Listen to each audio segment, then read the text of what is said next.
সকলোকে নমস্কাৰ জনাই মোৰ অতি নতুন ভিডিঅ'লৈ আপোনালোকক স্বাগতম জনালোঁ। আশা কৰোঁ আপোনালোক সকলোৱে ভালে আছে। অচিক ৰিজাৰ্ভ ক্লজ অপৰাধীক ৰক্ষণাবেক্ষণ দিয়াৰ বিনিময়ত অচি দুলাল গগৈক ৰিজাৰ্ভ ক্লজ বুজি পাইছেনে কথাটো?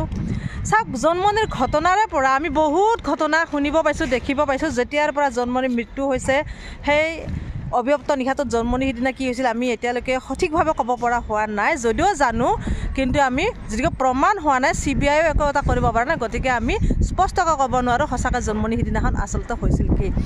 গতিকে সেই তেতিয়াৰ পৰা আমি এনেকুৱা কিছুমান ঘটনা দেখি আহিছোঁ, শুনি আহিছোঁ। আৰক্ষী বিষয়াসকলৰ কাৰণে কি হ'ব গৈ আছে। আৰক্ষীয়ে আৰক্ষীক সহায় কৰে, আৰক্ষীয়ে অপৰাধীক সহায় কৰে, আৰক্ষীয়ে চোৰক সহায় কৰে। মানে আৰক্ষীয়ে ৰেপ কৰিব, আৰক্ষীয়ে যৌন নিৰ্যাতন চলাব, আৰক্ষীয়ে অপৰাধীক হেল্প কৰিব। বহুত কথা দেখি আহিছোঁ, শুনি আহিছোঁ। আৰু কিমান ক'ব আৰক্ষীৰ বিৱৰণ, আৰক্ষীৰ চৰিত্ৰৰ কথা কিমান উদঙাব, শেষ নহয়। তাৰে পিছৰ ঘটনা কিমান কি, সেই ঘগ্ৰাবৰ ঘটনাটো আপোনালোকৰ মনতে আছে। অচিয়ে কেনেকৈ থানাৰ ভিতৰত এগৰাকী ছোৱালীক কি কৰিছিল, কি হ'ল কি নহ'ল, বহুত ঘটনা আমি দেখি আহিছোঁ, শুনি আহিছোঁ। কিন্তু জন্মনিকতো ৰেপ কৰিছিল। জন্মনি কোনে ৰেপ কৰিছিল? জন্মনিৰ সতীৰ্থ নহয়নে? নিশ্চয় আভাজ্যোতিহঁতে হ'ব, হয় নাই? কিন্তু কথাটো এতিয়াও স্পষ্ট হোৱা নাই। CBI ওলাব পৰা নাই, কাৰণ CBIও কাৰোবাৰ হাতত বিক্ৰী গৈছে। এনেকুৱা এটা মোৰ মনোভাৱ হৈছে। যিটোকে জন্মনি মাতৃ বাৰে বাৰে কৈছে, সেই জন্মনি কোনে হত্যা কৰিছিল, আভাজ্যোতি লিনাৰলৈ। তাৰে পিছতো জন্মনিৰ হত্যাকাৰী ওলাব পৰা নাই। আৰু সেই অনিল ভূঞাৰ ফোন ৰেকৰ্ডিংটোত আছিলে যে জন্মনিক ৰেপ কৰা হৈছিল। এপাজোতা পিছফালে যিটোত আছিল, জন্মনি কোনে ৰেপ কৰিছিল? নিশ্চয় আভাজ্যোতিয়ে হ'ব। সেই অনুপাতে কৈছোঁ যে আভাজ্যোতিহঁত কোন? জন্মনিৰ সতীৰ্থ নহয়নে বাৰু? গতিকে চাওক, ইমানখিনি ঘটনা ঘটি যোৱাৰ পিছতো জন্মনিৰ সেই সতীৰ্থক, জন্মনিৰ সেই হত্যাকাৰী ওলাব নোৱাৰিলে। কিন্তু এতিয়া অলপ আগত মই এটা নিউজ পালোঁ যে অচি দুলাল গগৈ ক'ৰ গম পায়নে? মৰাণহাট থানাৰ সেই অচি দুলাল গগৈক ৰিজাৰ্ভ ক্লজ কৰিছে। কিন্তু এতিয়া আছু দল সংগঠনে এনেকৈ হেঁচি ধৰিছে, ৰিজাৰ্ভ ক্লজে নহয়, তেখেতক চাকৰিৰ পৰা বৰখাস্ত কৰিব লাগে। কাৰণটো কি গম পায় নাই? সেই যে মৰাণহাট উচ্চতৰ মাধ্যমিক স্কুলৰ অধ্যক্ষ আছিলে চিৰঞ্জিত ভট্টাচাৰ্য আছিল। চিৰঞ্জিত ভট্টাচাৰ্য তেখেতে এগৰাকী 7ম শ্ৰেণীৰ ছাত্ৰীক যৌন নিৰ্যাতন চলাইছিল। স্কুলতে ক্লাছ চলি থকা টাইমতে তেওঁ যৌন নিৰ্যাতন চলাইছিল।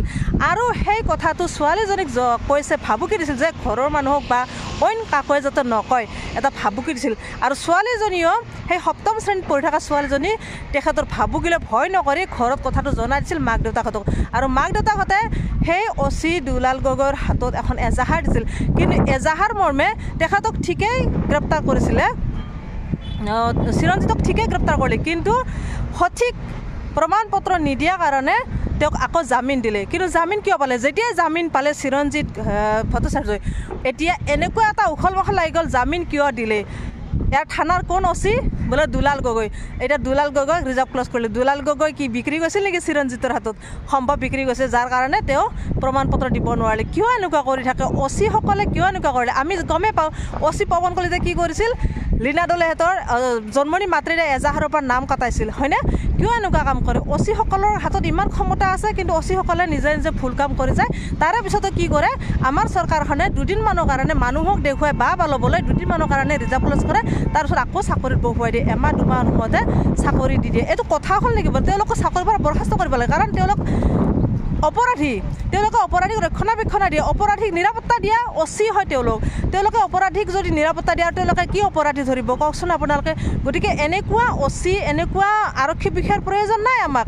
গতিকে সেই আৰক্ষী বিষয়াসকলে যদি এনেকুৱা অপৰাধ কৰি গৈ থাকে, তেনেহ'লে সমাজখন কোনফালে যাব? সমাজখন কোনফালে গতি কৰিব? আপোনালোকে চাওকচোন, আজি আছু দল সংগঠন জ্বলি উঠিছে, পূৰা উত্ৰাৱল হৈ গৈছে, ধৰ্ণা দিছে, ৰাস্তাত চিঞৰি মানে হেৰি কৰি আহিছে যে নিলম্বন কৰিবলৈ, তেখেতক চাকৰিৰ পৰা বৰখাস্ত কৰিব লাগে, ৰিজাৰ্ভ ক্লজো নহয়। এনেকুৱা অচি আমাক নালাগে বুলি কৈ আছে। মৰাণহাট থানাৰ কথা কৈছোঁ মই, দুলাল গগৈ। গতিকে ইমান ডাঙৰ কাম এটা কৰিছে। যৌন নিৰ্যাতন চলাই অহা এগৰাকী অধ্যক্ষক তেওঁ নিৰাপত্তা দিছে, ৰক্ষণাবেক্ষণ দিছে, আৰু তেওঁৰ কাৰণে আজি অচি নিলম্বন হ'ব লগা হ'ল, ৰিজাৰ্ভ ক্লজ কৰিব লগা হ'ল। চাওকচোন, এই অচিগৰাকী কিমান টকা খাইছিলে আপুনিহে? সেই অধ্যক্ষৰ পৰা কিমান টকা খাইছিল? অপৰাধীক আপোনালোকে ধৰি পিনে ৰাইজৰ হাতত গতাই দিব লাগে, ৰাইজৰ আগত আপোনালোকে সেই ড্ৰেছযোৰৰ সন্মান ৰাখিব লাগে। সেনেস্থলত আপোনালোকে কি কৰিছে? সমাজৰ দুৰ্নীতি কাম কৰি গৈ আছে। সমাজত যিবিলাকে দুৰ্নীতিত লিপ্ত হৈ থাকে, সেইবিলাকো আপোনালোকে ৰক্ষণাবেক্ষণ দি আছে, হয়নে? কিন্তু তেনেকুৱা কাম কৰিব নাপায়।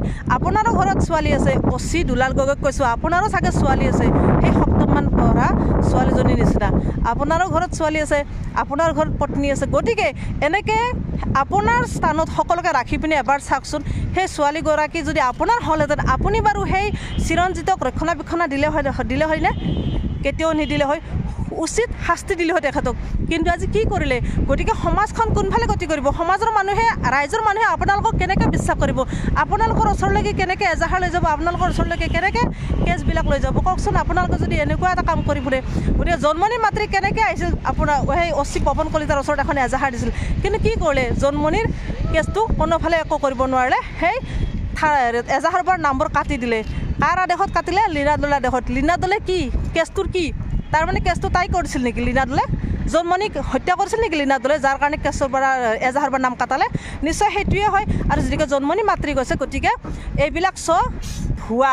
আচলতে এনেকুৱা লাগিছে সঁচাকৈ ওপৰৰ মহলৰ মানুহবিলাক চব জড়িত হৈ থাকে যেন পাইছোঁ থানাত, যাৰ কাৰণে থানাৰ অচিবিলাকে এনেকুৱা ডাঙৰ ডাঙৰ কাম কৰিবলৈ সাহস পায়, উৎসাহ পায়। আৰু ইমান ডাঙৰ ডাঙৰ কাম কৰাৰ পিছতো একো কৰিব নোৱাৰে অচিসকলক। তাৰমানে ওপৰৰ মানুহবোৰ সম্পূৰ্ণভাৱে জড়িত থাকে, এনেকুৱা মোৰ মনত ভাৱ হৈছে, মানে খেলিছে। সঁচাকৈ দুখ লাগিছে। ধিক্কাৰ দিছোঁ আজি এইখন সমাজক, এইখন চৰকাৰক, এইবিলাক আৰক্ষী বিষয়া, এইবিলাক নিৰাপত্তা আৰক্ষীসকলক কি ক'ম আৰু, ধিক্কাৰ দিব লগা হৈছে। খুব লাজ লাগে। চি মোৰ সঁচাকৈ লাজ লাগিছে। আমি নাৰী হিচাপে কি মানে সন্মান পাম সমাজত, কি নিৰাপত্তা পাম?